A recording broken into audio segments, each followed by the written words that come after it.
সুপ্রিয় দর্শক মণ্ডলী, খোলা আকাশ ইউটিউব চ্যানেলে আপনাদের সকলকে স্বাগত। আজকে আমি একটা অভিজ্ঞতা শেয়ার করব আপনাদের সাথে। আপনারা দেখতে পাচ্ছেন একটি পেঁপে গাছ। এটি কিন্তু আমার বাড়ির আঙিনায়।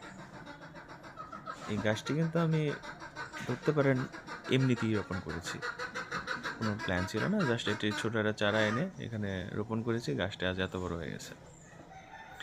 আর গাছটা যে পরিমাণ পেঁপে এসেছিল, এখন হয়তো অনেকটা পেঁপেই কমে গেছে, তারপরেও বেশ কিছু পেঁপে আছে গাছে। একটা পেঁপে পেকেও আছে, আপনারা দেখতে পাচ্ছেন। পেঁপেগুলোর সাইজ যেমন বড় তেমন সুমিষ্ট, খেতেও খুবই সুস্বাদু। আপনারাও কিন্তু চাইলে বাড়ির আঙিনায় যেসব পরিত্যক্ত জায়গা আছে, এই সব জায়গাতে পেঁপে রোপণ করতে পারেন। এতে কিন্তু বাড়ির যে ছোটোখাটো যে চাহিদাগুলো কিছু অংশে পূরণ হবে। আর নিজের হাতে লাগানো যে গাছ, এর ফল কিন্তু খেতে আসলেই খুব সুস্বাদু হয়।